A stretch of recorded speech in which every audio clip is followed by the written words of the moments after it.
Magandang umaga po. Good morning. Excited po ako. First time ko po kasi na mag-speak dito po sa atin, At I'm very thankful and privileged sa ating pastor, Binigyan niya po ako ng pagkakataon na mag-share ng banal na salita ng Diyos. Ang ating po pag-aaralan ngayon ay sa 1 Samuel 3:1-10. 1 Samuel 3:1-10. Teka po Ayan. 1 Samuel 3:1-10, ang sabi po sa verse 1, And the child Samuel ministered unto the Lord before Eli, and the word of the Lord was precious in those days. There was no often vision. And it came to pass at that time when Eli was laid down in his place, and his eyes began to wax dim, that he could not see. And there the lamp of God went out in the temple of the Lord, where the ark of God was, and Samuel was laid down to sleep.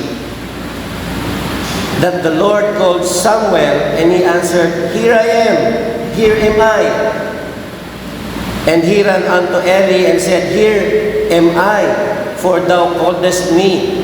And he said, I called not, lie down again. And he went and lay down. And the Lord called yet again, Samuel. And Samuel arose and went to Eli and said, Here I am, here am I, for thou didst call me. And he answered, I called not, my son, lie down again. 7. Now Samuel did not yet know the Lord, neither was the word of the Lord yet revealed unto him. And the Lord called Samuel again the third time. And he arose and went to Eli and said, Here I am I, for thou didn't call me. And Eli perceived that the Lord had called the child. Therefore Eli said unto Samuel, Go lie down, and it shall be, if he call thee, that thou shalt say, Speak, Lord, for thy servant heareth. So Samuel went and lay down in his place. And the Lord came and stood and called us at other times, Samuel, Samuel. Then Samuel answered, Speak, for thy servant heareth. Amen. Nakita niyo po yung verse 1, makita niyo na yung daw pong panahon na yun, yung daw pong word ng ating Panginoon, yung word of God is so precious. In NIV po, sa NIV, yung pagkakatranslate po doon, sinabi nga yung daw pong word of God is very rare nung panahon na yun at walang ipinapakitang mga vision. Amen po ba? Tinatawag po si Eli ng Panginoon. Eli, Eli, Eli. Samuel, tinatawag po si Samuel. Samuel, Samuel, Samuel. Naririnig niya pero hindi niya alam kung sino yung tumatawag sa kanya. Kaya tumatakbo siya sa kanyang sa kanyang pastor, si Eli. Sabi naman ni Eli, hindi naman kita tinatawag. Nung pangalawa, tinawag na naman siya. Samuel, Samuel, nagana naman ang Panginoon sa kanya. Hindi na naman, naririnig niya. Pero hindi niya maintindihan, sino ba yung tumatawag sa akin? Takbo na naman siya kay Eli at ginawa po niya yun ng 3 beses. Amen po ba? Ang pag-aaralan po natin ngayon, ang pamagat po is How to Discern the Will of God. Nag-iisip po ako ng magandang title. Wala po akong maisip. Sabi ko, Lord, ano po bang magandang title dito? Sabi ng Panginoon, yun na lang. Kasi mas direct, madaling maintindihan. Hindi po ba? Sabi, How to Discern the Will of God. Amen po ba? The purpose of our message is to help us avoid making a decision that we will regret for the rest of our lives. Ano po? May purpose po at sana po itong mensahe na to ay maturuan po tayo na isa po kasi nakakagawa tayo ng mga palpak na desisyon sa buhay. Nagkakaroon tayo ng mabigat na decision making sa buhay natin, sa health natin, sa financial natin, sa spiritual natin. Marami po tayong nagagawa. Kaya po, Mabuti po ang Diyos kasi doon sa mga pagkakamali nating nagagawa, doon sa mga circumstances na yon, doon sa mga palpak nating mga desisyon, doon sa mga palpak nating mga choices, binibless pa rin po tayo ng Panginoon. Kaya po nagpapasalamat po tayo pagka po tayo ay may sakit at tayo ay pinagaling ng Panginoon. Maraming salamat, di po ba? Maraming papasalamat po tayo pagka tayo ay kulang sa pinansyal, pagkatapos may nagpautang sa atin, pagkatapos nabayaran natin. Thank you, Lord. Mabuti talaga ang Panginoon. Amen po ba? Amen. Pero hindi po ba mas magpapasalamat tayo sa Panginoon kung yung mga bagay na yun, yung mga bagyo sa buhay natin, yung mga problema sa buhay natin, yung mga circumstances natin, spiritual, financially, and health, ay magpapasalamat tayo sa Panginoon kasi naiwasan natin yun. Naiwasan natin yun. Hindi na tayo pinadaan ng Panginoon na mangutang pa para mabaon doon sa utang dahil sa wisdom na pinagkaloob sa atin ng Panginoon. Amen po ba? Nagets po ba? Nagets natin? Amen. So, kita niyo po, salamat sa Diyos sa kagalingan, pero salamat din sa wisdom na hindi ko na pinagdaanan ng sakit. Salamat sa Diyos sa miracle, pero salamat din sa wisdom na pinagkaloob niya sa atin at hindi na natin pinagdaanan ang mga unos na yon sa ating buhay. Amen po ba? Salamat sa Lord dahil nakabayad ako ng utang, pero salamat din sa wisdom na pinagkaloob niya sa akin at hindi ko na pinagdaan ng umutang dahil sa wisdom na pinagkaloob niya sa akin para din ako mabaon dito. Di po ba napakasarap? Na po? Ay di po sabihin niyan, prevention is better than cure. Babaguhin ko po. Babaguhin ko po yung cure, babaguhin ko. Gawin po natin yung Dictionary of Luisito Mestre. Ano po ang sabi po? Prevention is better than repair. Bakit? Tuwing magkakamali po tayo, tuwing tayo magpapalpak, tuwing magkakaproblema tayo, tuwing tayo mawawasak, tuwing tayo mababagsak, tuwing tayo ay malululong sa anumang kapalpakan natin at choices natin, nire-repair tayo ng Panginoon. Amen? Pagka tayo talaga humingi ng tawad sa Panginoon, nai-repairin niya tayo. Amen po ba? Pero hindi po ba mas maganda yung hindi na tayo i-repair? Hindi po ba mas maganda yung ma-prevent na yung mga bagay na dapat ay gagawin natin hindi na ayon sa kalooban ng Diyos dahil sa mapapahamak lamang po tayo? Amen po ba? Kanunuhila lang muna ako. Gets po ba? Amen. Ngayon, buksan po natin yung John 10:27. John 10:27. Ako nga po ay nagulat kasi hindi po yung binasa natin tungkol sa mga tupa. Ano po? Ang sabi po ng John 10:27, my sheep hear my voice, and I know them, and they follow me. Ano po ang sabi? Sino daw po yung nakakarinig ng boses ng Panginoon? Yung kanyang tupa.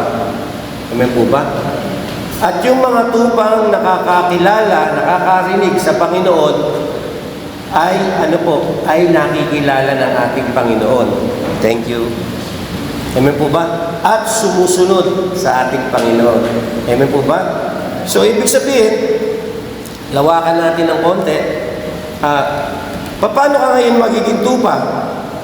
Kung kambing ka, paano ka magiging tupa? Amen po ba? Babalik na naman tayo sa John 3:16. Amen po ba? For God so loved the world that He gave His only begotten Son, that whosoever believeth in Him should not perish but have everlasting life. Amen po ba? Kaya nag-i-stay sa pagkakambing kasi naririnig na, kabisado na, hindi pa niya alam kung sino yung sasalita. Parang si Samuel, hindi niya naririnig niya, Pero nalilito siya. Amen po ba? Nalilito. Bakit? Bakit nalilito? Kasi mula pa nung ipinanganak tayo, hanggang sa tayo lumaki, namulat tayo sa relihiyon. Lahat po tayo galing dun sa relihiyon. Amen po ba? Agree po ba kayo? Di yata. Amen. So, sasabihin, Brother Sito, ganun lang ba kadali? Maniniwala ka lang? Mananampalataya ka lang? Magtitiwala ka lang ng sincero sa Panginoon? Malalaman mo sa ikaw talaga ay makasalanan sa harap ng Panginoon at kailangan mo ng Panginoong Yeshua para tayo maligtas. Amen po ba? Madalas ko ipaliwanag ito sa mga Bible study, pero para silang nagtetengang lipya. Amen? Di nila naririnig. Naririnig nila, pero ayaw nilang pakinggan. Paano ba yun? Naririnig nila, pero ayaw nilang pakinggan. Meron po nun. Nakikinig, pero hindi pinakikinggan. Amen po ba? Pumapasok dito, lumalabas dito. Amen po ba? Amen? Kaya maraming mga problema sa mundo ngayon. Maraming mga nadidepress, maraming humahanap ng kapayapaan ng puso, maraming humahanap ng kasiyahan, maraming humahanap na dapat ay sumaya. Amen po? Kung maririnig lang natin ang ating Panginoon, hindi po ba marami po sana tayong maiwasang mga stupid mistakes na ginagawa natin sa buhay natin kung naririnig lamang natin ang ating Panginoon. At paano natin maririnig ang ating Panginoon? Babalik na naman ba ako? Hindi na ako babalik. Paano natin maririnig yung Panginoon? Ang sabi ng Bible, "My sheep hear my voice, and I know them, and they follow me." Amen? Naipaliwanag ko naman na po yun. Doon natin maririnig ang Panginoon. Amen po. Kaya pag nung tinawag si Samuel, sabi ni Samuel, sino kaya yun? Ganon din tayo minsan Sino kaya yun? Si Lord kaya yung nagsasalita, yung naririnig ko ngayon? Si Lord kaya yun? Hindi, si Brother Sito lang yan. Si Lord kaya yung naririnig ko nagsasalita? Amen po ba? O ako lang? Amen po ba? We need the gift of discernment. Ano po ibig sabihin ng discernment? Gift po yun The ability to see what is behind the scenes. Amen po ba? Iba yung nakikita mo na normal, iba yung behind the scenes. Ibig sabihin, hindi siya nakikita on the surface, pero nadidiscern mo na there is something going on. Ayan po ba? Kapag ang Kristiyano ay may discernment, alam mo na agad, will ni God ito, nadidiscern ko. Amen? Kapag may discernment, alam mo na agad na, kagustuhan ko lang ito. Amen po ba? Pangarap ko lang ito, feelings ko lang yung nagsasalita, experience at education ko lang ito. Ayan po ba? Minsan po kasi, tayo yung nagpapakomplikado dun sa tinatawag nating will ni Lord. Masyado natin ginagawang komplikado. At minsan, ang salitang God's will ay na-abuse at saka na-misuse. Narinig niyo na po ba yun? Ako lang po yata nagsabi nun dito na minsan, yung salitang God's will, the word God's will, ay nami-misuse at na-abuse. Kalooban ni Lord na ikaw ang pakasalan ko. Kalooban ni Lord na ipahiram mo sa akin yung kotse mo. Kalooban ni Lord na ipag-grocery mo ako. Kalooban ni Lord na magpastor ako. Lahat na lang, God's will. Ayan po ba? And these words, God's will, usually pag sinabi sa iyo na kalooban ng Diyos, may magagawa ka pa ba? May magagawa ka pa pag sinabi, uy, God's will yan. Amen? Okay. That's why that word God's will has been abused and misused. Sasabihin ng ibang tao sa iyo, kalooban ng Diyos yan, na naghihirap ka. Isa maririnig mo yan. Kalooban ng Diyos yan. Ano po? Pero ito talaga, narinig ko po sa pastor, nung ako'y nasa ibang church, sabi ng pastor, alam mo Brad, kalooban ng Diyos na may cancer ka. It was abused and misused. Para bang ina-associate natin na kapag may struggle sa ating buhay, kapag may mga challenges tayong nararanasan, kalooban na ng Diyos yun. Kaya ako nagkasakit, kalooban ng Diyos. Kaya malubha ang sakit ko, kalooban ito ng Diyos. Pinaparusahan lang ako, tinatapik lang ako ng Diyos. Posible. Posibleng kalooban ng Diyos. Pero, posible rin hindi. Posible rin lahat ng hirap na nararanasan mo ay dahil lamang sa mga maling desisyon mo nung mga nakakaraan. Hindi kasi lahat ng sorrow, struggle, challenge na maranasan natin ay epekto ng kalooban ng Diyos. Sasabihin ng young people, bakit hindi ka nakatapos? Hindi ka nag-aaral.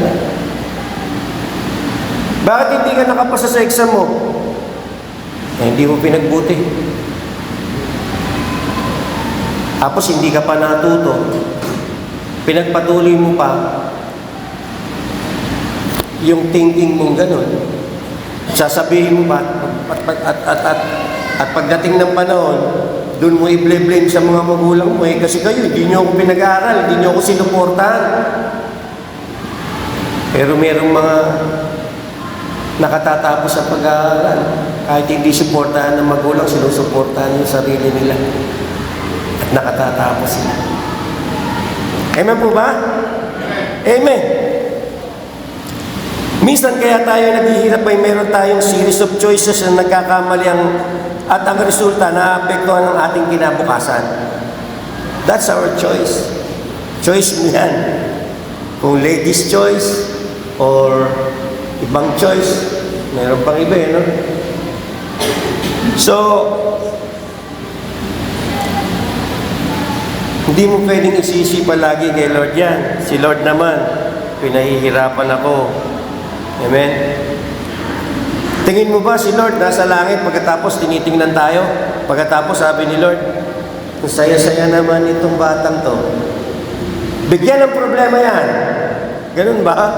Sa halip na jacket ang ibigay, problema ibinigay. Amen po ba? Tawa naman dyan. Amen po? Hindi po ganun kabrutal ang ating Panginoon. Amen po ba yun? Hindi po ganun kabrutal. Buksan po natin yung Ruth 1:20, 21. Ruth 1:20, ang sabi po, and she said unto them, call me not Naomi, call me Mara, for the Almighty hath dealt very bitterly with me. Huwag mo na ipabaguhin na 20 muna. Ang sabi ni Naomi, huwag mo akong Pagkikinuwento ko po yung istorya ni Ruth at ni Naomi, mawiwindang po kayo. Kasi si Naomi ay daughter-in-law ni Ruth. Tapos si Ruth ay naging daughter-in-law ni Naomi. Basahin niyo po. Ano po? So nung pabalik na po sila doon sa kanilang bayan, ang sabi, dito na kasi ni Naomi. Sabi niya, yan si Naomi. Ang sabi ni Naomi, huwag mo akong tawagin Naomi. Tawagin mo akong Mara, mapait. Tandaan niyo yung Mara Clara. Si Mara laging binubugbog. Mapait. Ganyan. Sabi pa, for the Almighty hath dealt very bitterly with me. Almighty, matindi. Si Yahweh. Iba, pinarusahan daw siya. Next. 21. And went out full, and the Lord had brought me home again empty. Why then told ye me, Naomi, seeing the Lord had testified against me, and the Almighty had afflicted me? Huwag mo akong tawaging Naomi. Ano po? Kasi nung dumating ako dito, mayaman ako, may pera ako. Nakakariwasa ako. Pero nung nangyari, ang ginawa ng Panginoon, sabi, naghihirap ako. Ano po? Sabi pa nito, seeing the Lord had testified against me, and the Almighty had afflicted me. Almighty na naman, sinisisi na naman niya yung Panginoon doon sa mga nangyari. Nakaka-relate po ba kayo? Nakaka-relate po kayo? Amen? Di po ba? Nagdadasal. Yung isang tao, nagdadasal si Tanggol. Sabi ni Tanggol, Panginoon, hindi niyo na po ba ako bibigyan ng pagkakataong magbago? Sabi ni Tanggol, gusto ko na pong magbago, sabi ni Tanggol. Pero ano yung nangyayari sa kanya? Nakipagbabarilan siya, nagnanakaw siya, lahat ginagawa niya kasamaan. Pero akala mo, pinapakita siya, ang bait-bait naman ito. Ang pogi-pogi naman ito. Ano? Paano ka? Paano ka? Isisisi mo pa sa Panginoon na ikaw ay ayaw pagbaguhin ng Panginoon. Ikaw nga ayaw mo magbago. Pati mga barkada mo, ayaw mong layuan. Kung gusto mo magbago, lalayuan mo yung mga barkada mo ng mga mali, mga young people. Pag bumarkada ka sa mali, tell me who your friends are, and I will tell you who you are. Tama yun, totoo yun. Amen? Nakuha po ba? Amen? Pagpalain ng Panginoon. Introduction po yun. Okay, amen po ba? Yung first point natin, closeness. Buksan po natin sa 1 Samuel 3:3. 1 Samuel 3:3 ang sabi, and there the Lamb of God went out in the temple of the Lord, where the ark of God, and Samuel was laid down to sleep. Saan po natutulog si Samuel? Sa templo. Tutulog siya sa templo. Yung mga kabataang natutulog dito sa church, magsaya kayo. Amen? Dahil natutulugan kayong church. Saan po pa siya malapit? Saan pa po siya close? Saan po siya malapit? Natutulog siya saan? Sa templo, pagkatapos malapit saan? Ark of the Covenant. Alam niyo po ba kung ano yung nakalagay doon sa kabanantipan, doon sa Ark of Covenant? Ang nakalagay po doon yung 10 Commandments ni Moses at saka yung tungkod ni Moses. Yung pa lang po ang salita ng Diyos noong panahon na yun. Lahat po sinasabi. Lahat po nagkakaroon ng vision. Pero noong panahon na yun, very rare yung salita ng Diyos dahil 10 Commandments lang naman ang nandoon sa kabanantipan. Pagkatapos, bihira pang magpakita ng vision ng Panginoon. Amen po ba? So, ang aking first point is closeness. Closeness. Maaaring sabihin yung para tayo, pag gusto mo maging close doon sa isang tao o sa nililigawan mo yan. Aalamin mo ano mga gusto niya. Di po ba para maging close kayo? Sa pagiging magkaibigan, kailangan maging close kayo. Sa pag-aasawa. Amen? Ano ibig sabihin nun? Relationship. Kailangan magkaroon tayo ng intimate relationship. Amen? Gusto niyo palawakin ko ulit? Paano tayo magkakaroon ng relationship? Balik na naman tayo sa John 3:16. Ano po ba? Balik na naman tayo sa John 3:16. Sapagkat yun yung key. Kapag tinanggap natin si Christ, magkakaroon tayo ng relationship sa Kanya, at lahat ng tungkol sa ating Panginoong Yeshua ay ating gustong gawin. Nagbabasa na tayo ng salita ng Diyos. Sinusunod na natin siya. Nagpupunta na tayo sa church. Nakikinig na tayo. sa nagpapahayag ng salita ng Diyos. Nakikikooperate na tayo sa church. Lahat ng mga gawain sa church, nagkakaroon na tayo ng parte sapagkat gusto natin. Sapagkat meron tayong relationship sa ating Panginoon. Sapagkat close tayo. Amen po ba? Amen? Tingnan ninyo, yung mag-boyfriend, pag nagkalayo ng isang taon, pag nagkita, close pa ba? Lalo na hindi naman nag-communicate araw-araw. Makalimutan ka na. Pagbalik mo rito, may iba ng boyfriend. Ayan po ba? Yung mag-asawa. Pagka hindi lagi nag-uusap, nagkakaroon ng gap. Magkaibigan. Ganon din po spiritual sa ating Panginoon at sa Kanyang salita. Ayan po ba? Amen? So, closeness, kailangan po kasi i-fine-tune. I-fine-tune po natin yung ating isipan at puso sa salita ng Diyos. Paano po natin i-fine? Alam niyo po ba kung ano ibig sabihin ng fine-tune? Nakakita na po ba kayo ng radyo ng araw?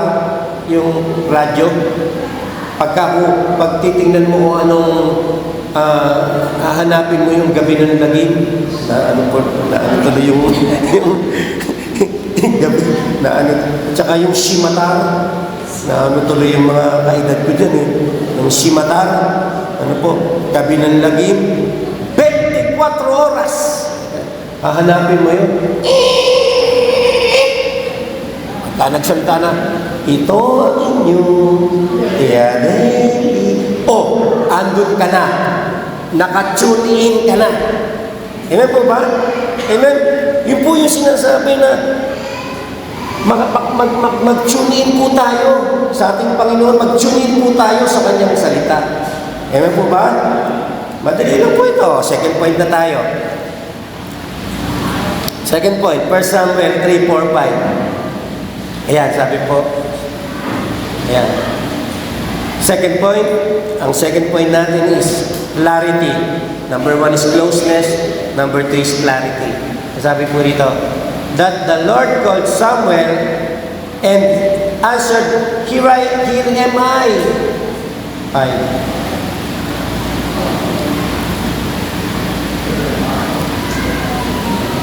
That the Lord called Samuel and he answered, Here am I. Number 5, hello. Ayan. And he ran out to Eli and said, Here am I, for thy callest me. And he said, I called not. Lie down again. And he went and lay down. Sa panahon po, diyan po, lito na naman si Samuel. Sa panahon po na nalilito ka, saan ka pupunta?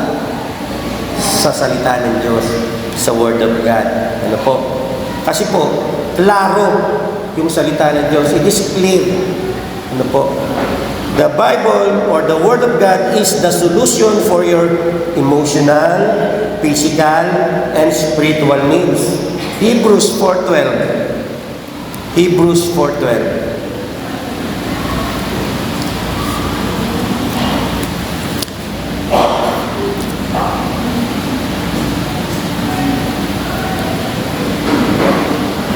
Sabi po sa Hebrews 4:12, For the word of God is quick and powerful and sharper than any two-edged sword, piercing even to the dividing asunder of soul and spirit and of the joints and marrow, and is a discernment of the thoughts and intents of the heart. Ano po? Alam niyo po, ang pagkakaintindi ko po dyan po sa Hebrews 4:12, yung pong Biblia, ay solusyon sa ating emotional, physical, at spiritual. Kaya saan yung physical dyan? Brother Sito, babasahin ko po ano sabi. For the word of God is quick and powerful and sharper than any two-edged sword, piercing even to dividing asunder of soul and spirit. Yung po yung soul and spirit. Ano po? And of the joints and marrow. Di po ba physical yon? Joints and marrow. Amen po ba? Nag-gets niyo po ba? So, the Bible or the Word of God is the solution. The Bible or the Word of God is the solution for your emotional, physical, and spiritual needs. Solusyon. Ito yung solusyon talaga. Amen? Kahit pangangailangang pisikal, emosyonal at spiritual ay sumasagot ang salita ng Diyos. Every time we read the Word of God, it illuminates, iilawan nga yung buhay mo para makita mo yung hinahanap mo. Pag binasa mo yung Word of God, yung isip mo liliwanag, magliliwanag lahat eh. Ano? Because it illuminates, nag-i-illuminate, sabi pa nga, buhay ang salita ng Diyos eh. Amen po ba? Psalm 119:105. Psalm 119:105. Psalm 119:105. Ang sabi po, Thy word is the lamp of my feet. Thy word is a lamp unto my feet and a light unto my path. Nakakita na po ba kayo ng lampara? Nakakita na po, ano? Di po ba yung lampara pag, hawak-hawak natin gano'n? Pag sa mga madilim na lugar ka pupunta, hindi talagang nag-brown out, tapos madilim pa. Pagka umahakbang ka, uunahin mong tingnan yung paa mo. Kaya po ba? Kaya makikita mo yung iyong first step, makikita mo sigurado. Makikita mo bago ka humakbang dahil sa uno mo tinitingnan yung paa mo pagka kayo lumalakad, tinitingnan mo yung daan mo doon, makikita mo pagka may pako yun, maiiwas ka kasi nakita mo. Pagka mayroon doon touching ng aso, maiiwas ka. Ano po? O kahit anumang touching yan, maiiwas ka. Amen? Ngayon naman ang sabi, Thy word is a lamp unto my feet, yung iyong first step, sigurado, dahil nakikita mo yung daan, and a light unto my path. So yung buong path na yung dadaanan ay maliliwanagan yung po yung salita ng Diyos. Ang galing ng salita ng Diyos. Amen po ba? Ibang klase po. Klaro. Klaro ang salita ng Diyos. Buksan pa po natin sa Romans 12:2. Sabi po sa Romans 12:2, And be not conformed to this world, but be transformed by the renewing of your mind, that ye may prove what is that good and acceptable and perfect will of God. We cannot know the will of God as long as we conform to the world. Hindi mo malalaman ang kalooban ng Panginoon hanggat ikaw ay kaibigan ng mundong ito. Hanggat hindi mo binabago ang iyong kaisipan na itinuro sa iyo ng mundong ito magmula nung nag-aaral ka ng grade 1 hanggang sa ikaw ay nag-college, hanggang sa sinabi na ang tao ay nagmula sa unggoy. Sino po naniniwala na galing po kayo sa unggoy? Taas ang kamay. Buti na lang wala. Amen po ba? Kaya sabi ng Panginoon, baguhin mo yung isipan mo. Renew your mind. Because if you renew your mind, malalaman mo, madidiscern mo kung ano yung kalooban ng Diyos sa iyo. Amen po ba? Palakpakan po natin ang Panginoon. In order to discern God's will, we must renew our mind. Baguhin natin ang ating kaisipan. At pagpalagi kayong umaattend sa church at nakakarinig ng Word of God, your mind is being renewed and transformed. Totoo po ba? Na every time may magsasalita dito, nababago yung isipan natin. Tama yung sinabi ng pastor. Ngayon ko lang ito nalaman. Ang akala ko, mahalin ko muna yung sarili ko. Ang sabi kasi ni Whitney Houston, the greatest love of all is loving yourself. Kaya sabi naman ng Panginoon, unahin daw po natin mahalin siya ng buong puso niya, buong lakas niya, buong kaluluwa niya. So nabago. Mali daw hindi Houston. Tama si Lord. Po ba? Palakpakan po natin ulit ang Panginoon. Akala ko po kasi inaantok na kayo. Okay. At pag palagi kayo umaten sa church at nakakarinig ng Word of God, your mind is being renewed or transformed, your ability to hear and obey and hear the Word of God is crucial for you to receive the will of God. Very crucial talaga. Kaya, kailangan paguhin natin ito. Huwag tayo maging kaibigan ng mundong ito. Amen po ba? So, makikita po natin sa third and last point. Last na. 11:28 pa lang. Amen. Sa third and last points, 1 Samuel 3:8-10.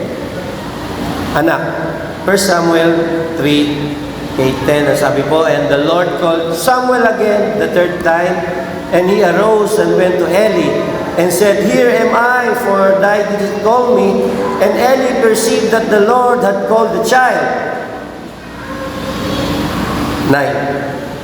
Therefore Eli said unto Samuel, Go lie down, and it shall be, if he call thee, that thou shalt say, Speak, Lord, for thy servant heareth. So Samuel went out, lay down in his place. Teka muna, huwag mo na ilalagay sa tin. Sabi po dito, pangatlo na pupunta ni Samuel kay Eli. Ang sabi ni Eli, Aba, mukhang ang Panginoon yung tumatawag sa batang ito. Kaya ang sabi niya kay Samuel, pag nagsalita ulit sa iyo, pag tinawag ka ulit, sabihin mo, Speak, Lord, for your servant is here. Sabi, hearing you, sabi, no? Next, 10. And the Lord came and stood and called us at the other time, Samuel, Samuel. Then Samuel answered, Speak, for thy servant heareth. Ayan. Nagkatugma na ngayon. Amen. Makikita niyo po yung po ating first one, closeness. Second, clarity. Yung po ating last is consistency. Consistent po ang pagtawag ng Panginoon sa atin. Consistent. Lagi po tayo tinatawag ng Panginoon. Lagi po tayo na nakakarinig ng salita ng Diyos. Ibig sabihin, lagi po niyang ipinapahayag yung kagustuhan niya, yung kalooban, yung God, yung will niya sa atin. Pero para tayo si Samuel, hindi natin naririnig. Pero consistent. Consistent ang Panginoon sa pagtawag sa Kanya. At ang pinakamaganda pa, if we cannot know the will of God, we cannot know the will of God as long as we conform to the Word. Mali ito. Ano po? In order to discern God's will, we must renew our mind. Ito na po. Asa na po ba tayo? Ayan, consistency. Pag di mo pa rin alam ang will ni Lord sa buhay mo, takbo ka kay pastor at sa mga spiritual leader ng church mo. Ganun yung ginawa ni Samuel. Nalilito siya.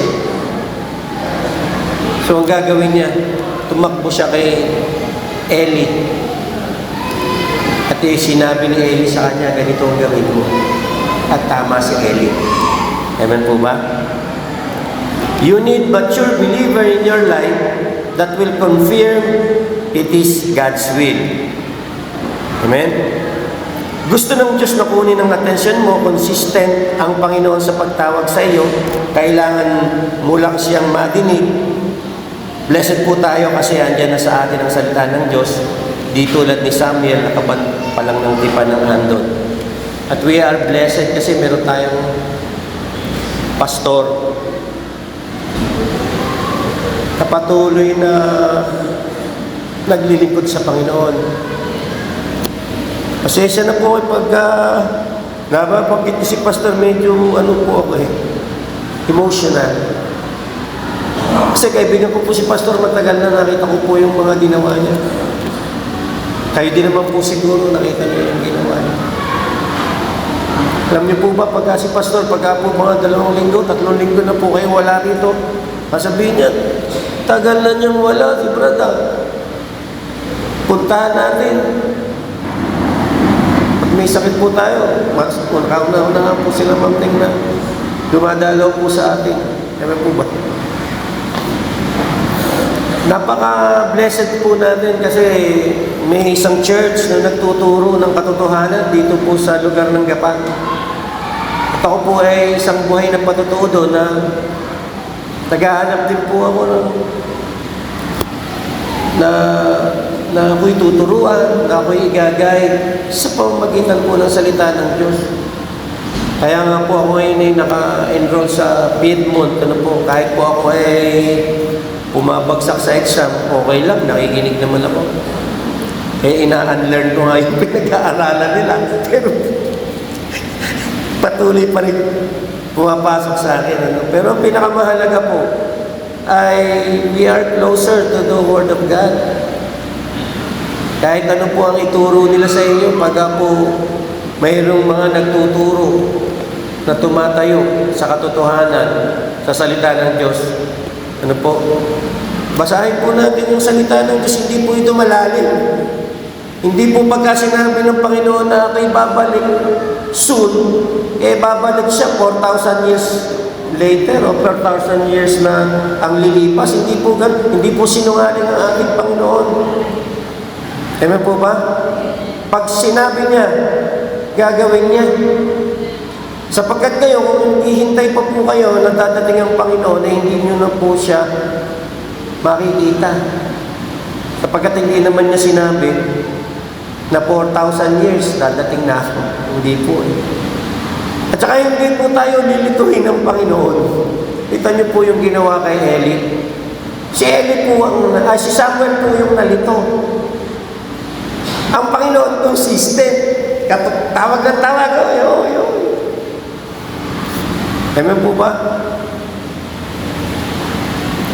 Sa ating pong pagtatapos,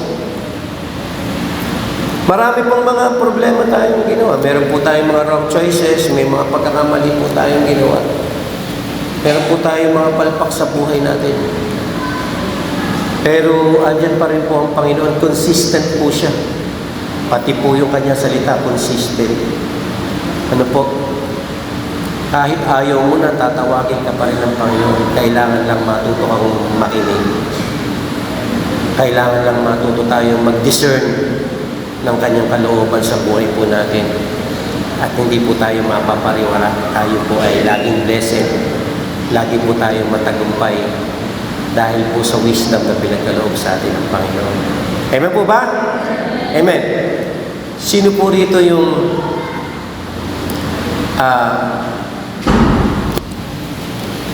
susunod sa salita ng Diyos? Taas niyo po yung kamay niyo. Taas niyo po yung kamay niyo. Gustong sumunod sa salita ng Diyos? Taas niyo po yung kamay niyo. Amen. Sino po rito yung gustong maging close? Magkaroon ng closeness sa salita ng Diyos? Taas niyo po yung kamay niyo. Taas niyo po. Amen. Magkaroon ng clarity? Taas ang kamay niyo. Magkaroon ng consistency? Taas ang kamay niyo. Lahat po nung nagtaas, I will invite you to go in front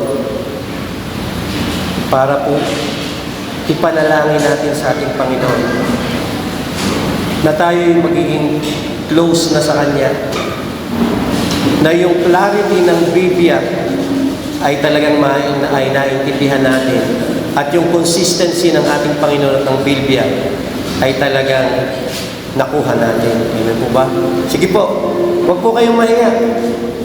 Huwag po tayong mahihiyang lumapit sa tabernakulo ng Panginoon. Huwag po tayong mahiya. Sapagkat yan po ay papakita na yung ating pagmamahal sa Kanya ay tunay at tapat. Sige, tugtog ka lang. Amen. Maraming salamat po, Yahweh, sa mga anak mong narito, Panginoon. Pagkaloob mo po, Panginoon, ang iyong kalooban sa kanila, ma-discern po namin ang kagustuhan mo po sa aming mga buhay. Ang mga decision making po namin ay lagi sana pong nanggagaling sa iyong kalooban. Lahat po ng aming mga ginagawa, lahat po ng aming mga ipinagdarasal, Panginoon, alam po namin na kayo po, Panginoon, ang magbibigay katwiran sa amin, Panginoon. Nawa po, Panginoon, ay matuto po kaming pahalagahan ng inyong banal na salita. Basahin po namin ito, pagmuni-muniin po namin ito, Panginoon. Pag-aralan po namin ito, Panginoon. Hindi lang po ito isang libro na nakalagay sa bookshelf po namin, Panginoon. Sapagkat ito po yung aming kailangan, Panginoon. Kailangan po namin ito spiritual, emotional, maging physical po, Panginoon, ay kailangan po namin ng iyong salita. Upang lalo ka po namin makilala. At upang maihiyag po sa amin ang inyong kagustuhan sa buhay po namin. Maraming salamat po, Panginoon, sa aming pastor na patuloy, Panginoon, nagpapakain sa amin ng iyong mga salita. Sa kanyang buong pamilya, sa kanyang mga apo, dalangin ko po ang kanyang apo, na nawa, Panginoon, na ingatan mo po. Pagalingin mo po kung ano man po ang nangyayari sa kanya, lalo na po kay Per Elise, Panginoon. Maraming salamat po sa mga pagpapala. Nawa po, Panginoon, ikaw po ang patuloy na magpala sa amin ngayong 2024. At nawa ngayong 2024 ay wala po kaming ibang sundin, wala po kaming ibang maririnig, kundi ang boses mo lamang at ang iyong salita, Panginoon. Maraming salamat po, Panginoon. Ito po ang samo namin dalangin sa pangalan po ng aming Panginoong Yeshua Christ. Amen.